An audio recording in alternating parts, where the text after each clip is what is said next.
Hi everyone, my name is Cheryl Santa Cruz and I am the programming manager at Outfest, safely working from home.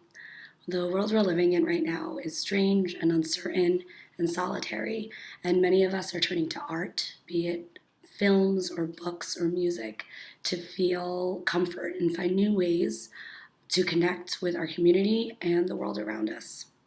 Outfest is here to help with that in some way, as the necessity of our mission to give visibility to diverse LGBTQIA stories and to empower storytellers becomes ever more acute through some exciting partnerships. Over the coming weeks, we'll have so much to share with you, including work from Outfest friends and alum, as well as exclusives like filmmaker interviews and more. So let's get started. It is a complete joy to have the opportunity to present to you Andrew On's latest film, Driveways. Whether helping us shepherd a new generation of queer filmmakers by mentoring our Outset Fellows, sitting on our panels to share his expertise with a broader audience, or spotlighting emerging artists by serving on one of our festival juries, Andrew On has always been a treasured member of the Outfest family. We've had the privilege of keeping a close eye on his career, from his short first birthday back in 2012 through his feature film debut with Spa Night, the 2016 U.S. centerpiece at the Outfest Los Angeles LGBTQ Film Festival. We were so honored to have had the LA premiere of his latest film, Driveways, at Outfest Fusion in early March this year. It seems like a completely different time as we gather together in a packed theater to celebrate this tender, moving film that premiered at Berlin last year and was nominated for 2 Spirit Awards. While it'll be a while before we can come together like that again, we're excited we can still bring this beautiful work to you at home, featuring outstanding performances by Lucas J., Hong Chow, and Brian Dennehy in one of his last performances as he sadly passed on April 15th. A poignant piece that emphasizes the importance of human connection across generations, Driveways is an even more meaningful experience during a time where we must stay safe at home and socially distance. Please enjoy the journey and come back after the film for a conversation with director Andrew On and lead actor Lucas J. Hi everyone, hopefully you're back with us after having watched Driveways. I am here with director Andrew On and the actor who plays Cody, Lucas J. Hello. Hi, Hello. how's it going? Good. So how are you guys holding up? Where are you quarantining? Andrew, we'll start with you. Yeah, I'm in Los Angeles with my parents actually. I am sheltering in place with them, and so I feel like I'm a little bit back in high school, but it's cool. I'm like happy to be like with loved ones, safe and healthy. You, Lucas. The same with Andrew. Just in their house, and just it's kind of boring. Can't really go outside at all though. But it's fun. Having my dad around more, so that's great. Awesome. So I'm just going to start with you, Andrew. If you could just let us know, just kind of start from the beginning. Unlike your first feature Spotlight, you didn't write this, so how did you get folded into the project? Yeah, so I had met with our producer Joe Piro after he had seen Spa Night, and he really loved the film and wanted to find something to work with me on. He had been developing the screenplay with the writers Hannah Boss and Paul Thureen for Driveways, and a couple months after we met, he sent me an email saying, "Hey, like I think you'd be really into this. Take a look and let me know what you think." And I read the script and just thought it was so beautiful. It was so intensely human. It had this real observational quality that I think is really rare. And, something that really struck me was that the drama of the film wasn't caused by hate or by a villain, that the drama of the film stems out of characters who love each other too much. And that to me is a sign of real heart, and in many ways is more tragic. have drama that comes from that feeling. And so I really wanted to do it, and I chatted with Joe Piro, and I met with him and James Seamus, one of our other producers, and was really fortunate that they wanted me to do it too. And how did you go about assembling such a wonderful cast? Yeah, what was really interesting about the script was that the roles of Kathy and Cody, they weren't written as Asian American. It was open ethnicity, but I think a lot of directors might have just assumed that, like, oh, like, these are white characters, and I didn't really, I didn't buy into that. For me as an Asian American director, I felt like this was an opportunity to cast Asian American characters, especially because the story, Kathy and Cody, this mother and son duo, they feel a little bit like outsiders in this town. And so to externalize that feeling, through race, felt like an interesting opportunity. And so we went about, trying to find, like, well, who are the Asian American actors that I want to work with? And I had met, I had seen Hong Chow in Treme and in Downsizing, where she's just so good in everything that she does.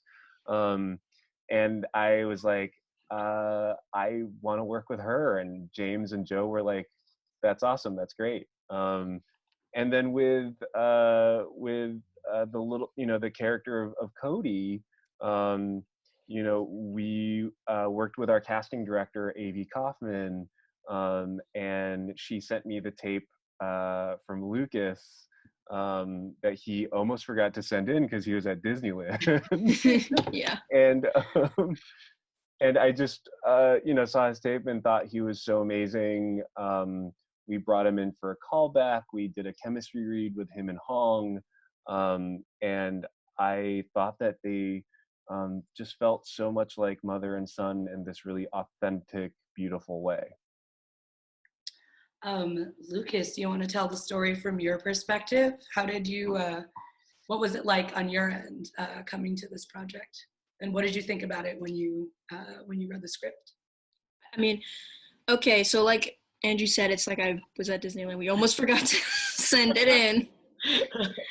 And we forgot to send it in. And, during the chemistry read, it was just like I didn't just do the scenes with her. I just kind of like connected with her and met Hong. And going into the project was really exciting because it was my first movie. And yeah, coming into the project, I really thought that it would be great. How is it different? So you mentioned this is your first movie. How is it different from all of the other stuff you've done, like the television shows? Well, I don't really.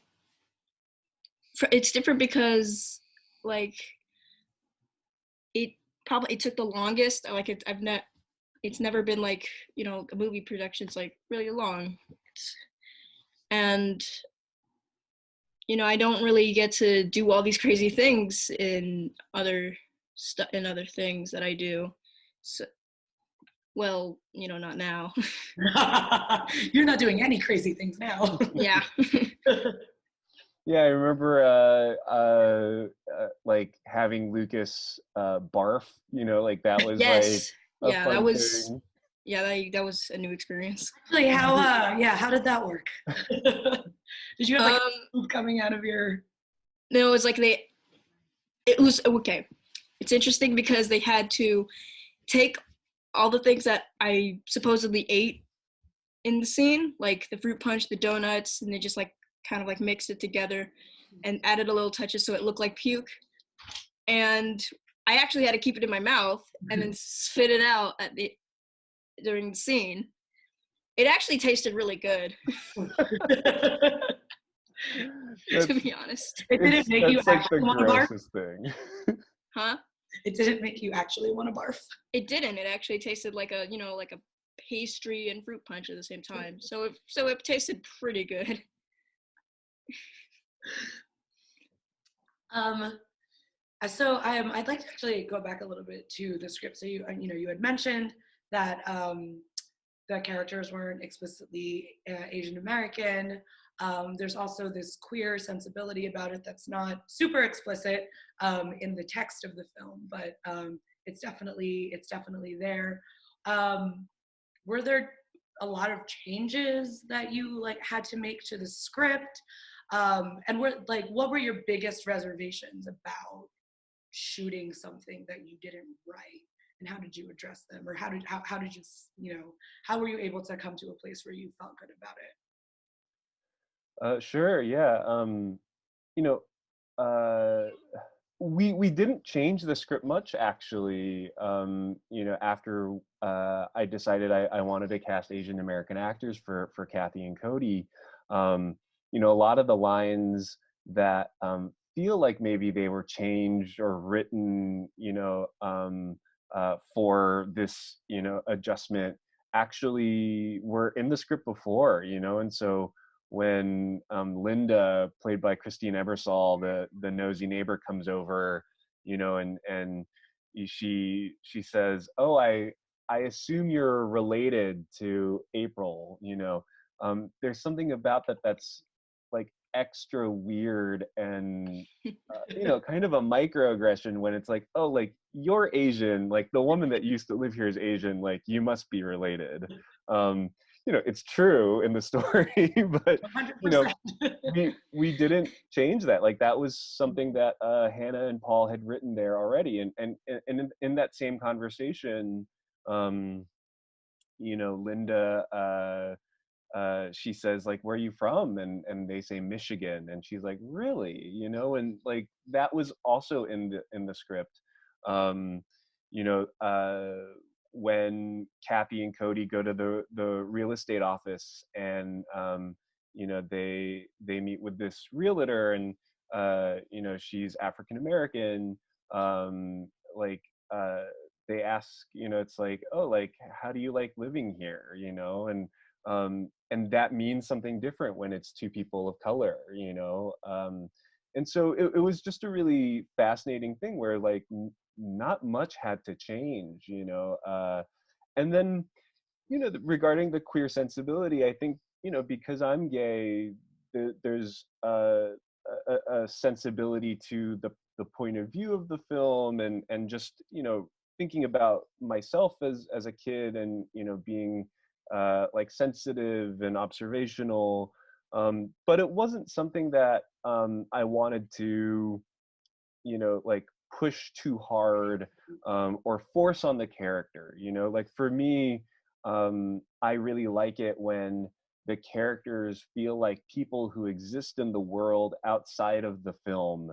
And so like that's Cody's choice. That's Cody's life, and for me it's not important right now, in the story. But I think it's really interesting, that Dell, talks about his daughter who, has a lady friend, and I think that the film deals with, um, uh, you know, the LGBTQ theme in an organic way, in an authentic way. Absolutely. And you mentioned that conversation that Dell has with Cody at the end. Um, is that performed as written, or were there any subtle changes, either based on you coming in as a director, or based on the interaction or the relationship that developed between you, Lucas, and Brian? I'm trying to think, Lucas, like if anything was uh like improv. I know that one of the adjustments that was made was Hong thought up of a nickname for you. And so that was something that was something uh, that was something different. Lucas, do you remember any like fun improv things or things that you like that were different from the script? Um, I mean, like looking at it back, I don't really know. I don't. It's I hard to th- remember. it is hard, but I feel like there is one. I just like I'm not. I don't remember it just right now. Yeah, so I know like Hong calls you professor throughout the film, like that Yes. wasn't written. And then one of my favorite things that you do in the film, Lucas, is you hiccup. There's a fun hiccup in the roller rink scene when you're like waiting for everybody to show up for your birthday Oh. and no one shows. Okay. Um, and I think like that's like the really fun thing uh, about the film is that I love kind of things like that and I wanted to keep it, and Lucas hiccups a couple times during the shoot, and I thought like it would be cool to keep one in. Lucas, do you want to talk about how it was working with Brian in that scene at And the that's end? um, yeah. Well, we shot that in the beginning, so really wasn't really that sad because we were gonna shoot a lot more scenes together. But looking at it right now, it was really sad, and it just felt emotional trying to and then I actually have and I listened to his line on what he's like his little monologue that he says. Well, it kind of teaches me a lesson then, but it hits harder now. It, Yeah. I mean, just in general, for both of you, Andrew, we can start with you. What was it like working with Brian? Obviously we, are all still kind of mourning his loss. Yeah, what I thought was so like lovely about Brian was that he was a real collaborator, like I was afraid that maybe he would just show up and do what he wanted and nothing else. But he really liked the process of, talking about the scenes, about trying new things, like asking questions to each other. I think it really it made him feel inspired, and so that was really very cool to me. And then he was just so generous with uh, the cast and the crew, and loved being there and just like having fun. The recliner that Dell sits in the film, Brian would sit there, while we were waiting for like the rain to clear, and just like tell stories to anybody who was around, and then eat all the prop candy that was in this like little candy dish. Our art team had to fill that candy bowl up a couple times because he kept eating all the butterscotches. Um, but yeah, I think he was just still so motivated to do the work and be on set in this way that when I'm 80 years old, like I hope that I'm still that motivated to keep working. Lucas, do you have anything to add about your time with Brian, like a funny story or a... well, we did have a lot of funny times together. Like Andrew said, he was very inspiring. He really was. He wanted to make sure that I loved what I did in my career, and that my mom like overhears him talking to me, like saying, "You can quit anytime you want to. Nobody's forcing you to do this. Like this is what do you want to do in life." We did speak. We did talk a lot. We practiced lines when like off screen, and he wanted to make sure that it sounded natural.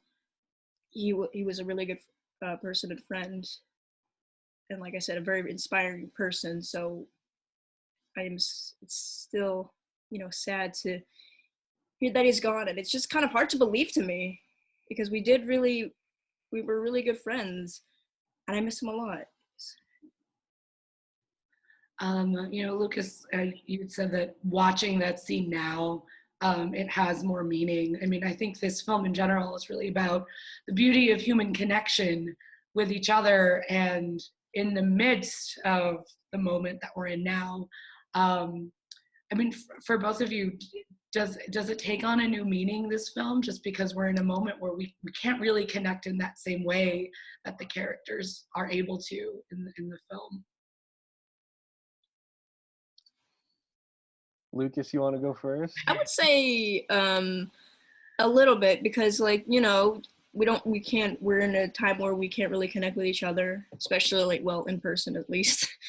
um it does feel very different, well, at least a little different from now, because we don't really see each other anymore, and it won't see anybody anymore.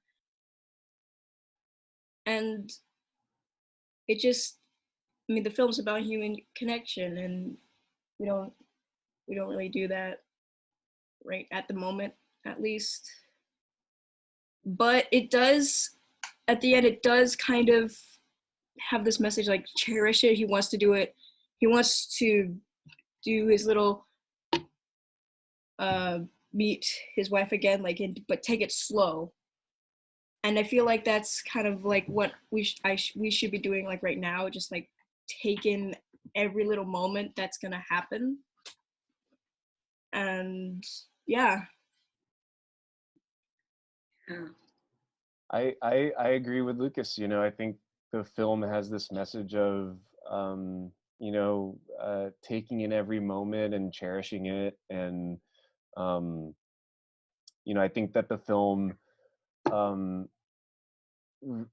really explores what it means to connect with someone else.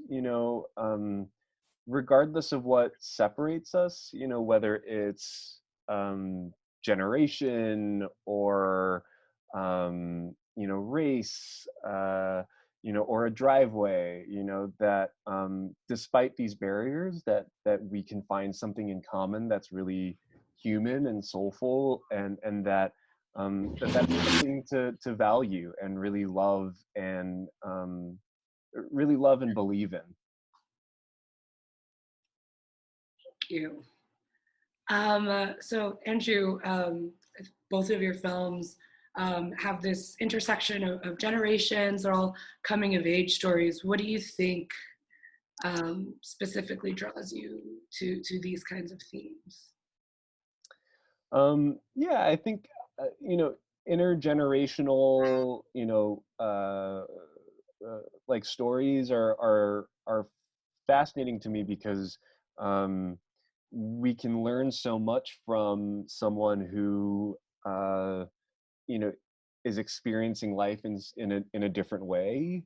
Um, and I think for me it's also just a really fun challenge. Like, I think it was really you know like fun to work with Lucas, who is starting his career, and then to work with Brian, who's had this like super long career, and just like see them like get to work with each other and learn from each other. I think that's just a fun uh, you know uh, kind of opportunity that comes from telling stories like this. um, and I think that I'll always be interested in this. It'll always be kind of a cornerstone of my career.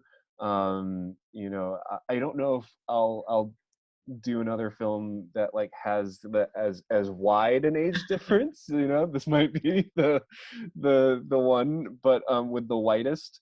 But again, I think that's what made the story so special, was that, like, yeah, despite the kind of big age difference, like these two people are people that make perfect sense as friends.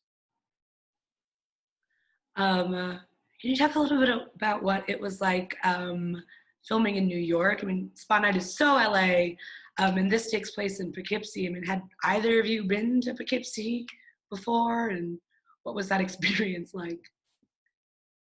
Lucas, you want to start? Well, I've been to New York City before, but I've never been to, New York in general, and I've never been to Poughkeepsie either. Filming in Poughkeepsie was fun. It was sometimes hot and sometimes it rained a lot, so it was a bit confusing there. But the I find the location pretty like very perfect, and in a good place to talk, because me and Brian would just speak, and we would talk in the house, the same house he lives in the movie.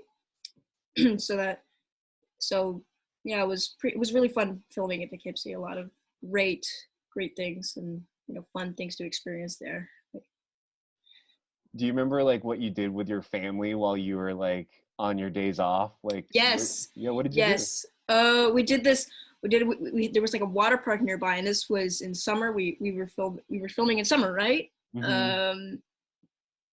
We went to this big water park. Was it like called like Splash Beach or something like that?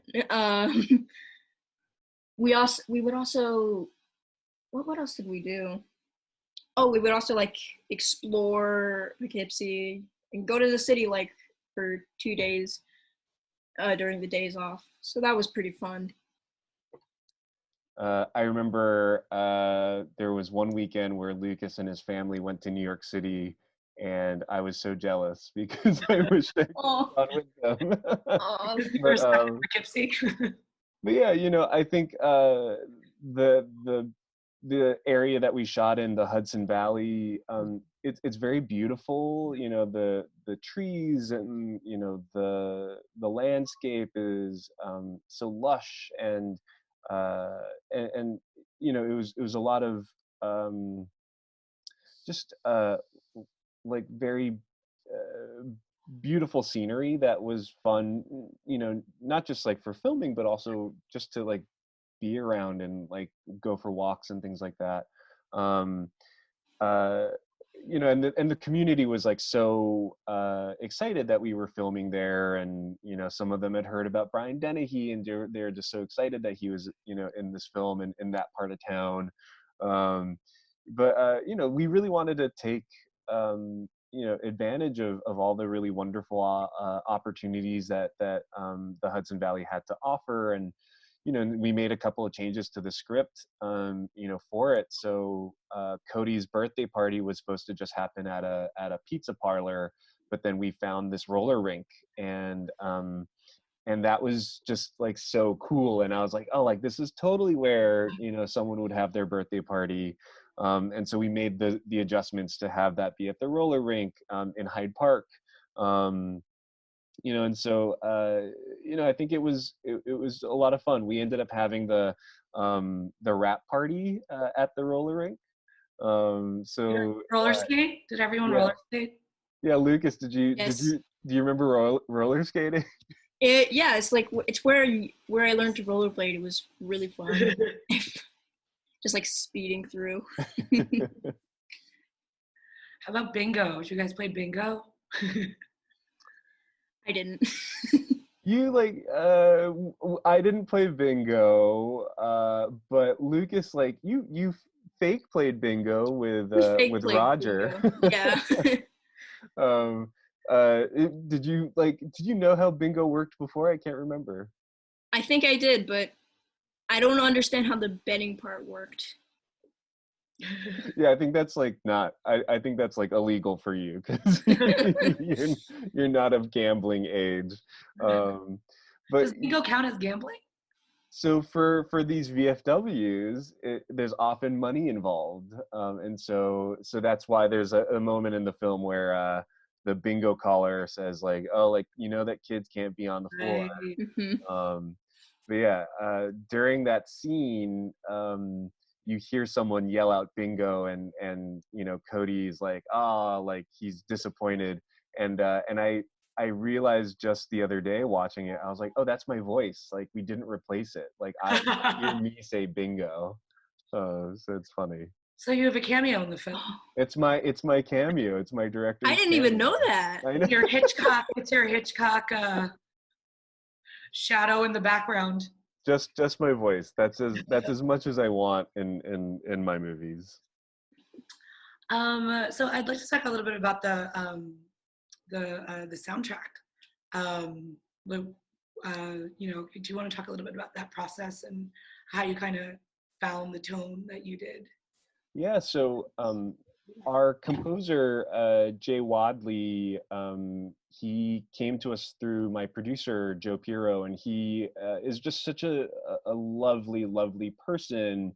And that really reflects in the sound of the score. You know, he really understood the kind of emotionality that we were going for in a way that it's really it can be hard to do. You know, it's such a gentle film, and not wanting to overdo it, and yet at the same time still really kind of wear your heart on your sleeve. And so a lot of what I was doing with Jay was kind of working with him as if he were an actor, and talking about the situation, the motivation, the story. It wasn't nitty gritty, like, oh, I want this instrument and I want this kind of sound. I wanted it to come from kind of his interpretation um, uh, of the story, and the feelings in the scenes, as opposed to me kind of like dictating, because I'm not a musician, and I knew that I wouldn't be able to do that well. And then we worked with a really super talented music supervisor named Michael Paoletta, who like filled the world with like the sounds that you hear at the roller rink, at the bar that Kathy runs off to, the supermarket that Dell and Roger go shopping in, it takes a real talent to be able to like nail the right kind of music environment in the way that that Michael did. I believe the soundtrack is coming out shortly. The soundtrack is now available, so you can download it on Spotify, on Apple Music, and so you could buy the album on Amazon. So Lucas, if you want to like just listen to it while you float in the pool, you can. So speaking of floating in pools, what is the one activity that's kind of keeping you alive, keeping you sane during quarantine right now? Whether it's watching a movie, or a particular movie, or a book, or going for a walk. I think it's definitely going outside. We have a backyard and like a above ground pool, so that it keeps me refreshed too. Especially because it's really hard. Yes. Lucas, you and your family watched Driveways on like outside, right? Can you tell us about that? Yes. Okay. We had a projector on this inflatable. We had a projector, and it was like projecting on this inflatable bouncy house kind of thing, and we were roasting s'mores. I was floating in the pool. I wasn't getting wet. I was just floating on this big kind of like rafts, and while me and my sister just kind of like mess around with the fire. Oh my gosh, that's awesome! I want to go to screenings at your house. That's Outfest 2020. We're all gonna sit in a pool, and watch a movie. What about you, Andrew? I'm trying to keep busy by writing. I was really inspired by the words that Hannah and Paul wrote, and I feel like getting the opportunity to direct them helped me become a better writer, and so I'm kind of putting those lessons to use. And then just trying to like find time for hobbies and passions. I knit, so I knit beanies mostly. Lucas has one of my beanies Yes, that I I gave to him as a wrap gift. Um, that you like very kindly wore to our Berlin premiere, which was cool. And then I've recently got into houseplants, so I'm like doing a lot of like houseplant maintenance with like succulents. Nice. Am enjoying the like cactuses and things like that, cacti, I should say. Yeah, yeah. But yeah, you know, I think it's really important that we all kind of find ways to just like find joy and stay active and not just like in front of you know, a TV or a computer screen all day. You know, I wish I had a an above ground pool like Lucas and his family. But yeah, you know, I'm like really trying my best to just, you know, keep you know, inspired. Well, this is usually the part of the Q&A where I ask what projects are you doing next, but that's probably a very nebulous thing for everyone right now. So what I will ask is, when we're allowed to do all the things we want to do, what is the first thing you're going to do? It could be anything. It could be a meal or an activity, or what is the first um, non-quarantine thing that you're going to run out and do when you're Lucas, do you want to go first, or do you want me to go first? You go first. Me? Okay, you'll Okay. take some extra time. Um, you know, I think one of the first things that I would like to do is go visit my family. They live in Virginia. My brother, sister-in-law, and my nephew. And I was supposed to go see them last month, but had to cancel my trip. And I miss my nephew a lot. And it would be really nice to see them and to you know, hang out with them again. Okay. doing? Quite a lot of things actually, but the first thing probably touch my face. Probably just like just be like, finally, yes, it's over. Travel somewhere, go and see places again. You know, go around the block, exercise again. Disneyland. Disneyland. I think they just opened like Disneyland Shanghai very recently. I think they did. Brave. I know, Apparently, that's crazy. apparently they've sold out their like pre-tickets for the reopening. Oh wow. So I love how this Q&A came full circle because you talked about Disneyland yeah, again. Are you a you almost didn't send in your audition tape because of Disneyland, and here we are again talking Oh, about Disneyland. are you a season pass holder, Lucas? yes, I am. Interesting. Do you have what's your favorite thing to do at Disneyland? Oh, yeah. Turkey leg and roller coasters. In that order? Yes, eat the turkey leg first, like just like munch it down until it's nothing but bone, and then go to the roller coaster and just. Then you reenact that scene from Driveways with the vomit. With the what? With the vomit. Oh yes. With the turkey leg. Awesome. Well, thank you guys so much thank you for allowing us to share the film at Fusion in early March. It's kind of weird to think about it now. We had like a full theater. There were no seats, you know, available. And it's kind of weird to think about how that would not be allowed to happen. Aww. But again, thank you for sharing it with our audiences as we all stay safe at home. Yeah, thank you so much. And well, hopefully we'll all be able to see each other again in person at some point in the future. That sounds good. Yeah, Yes. thank you so much, Cheryl. I will be looking forward to Yeah, that. so Thank you.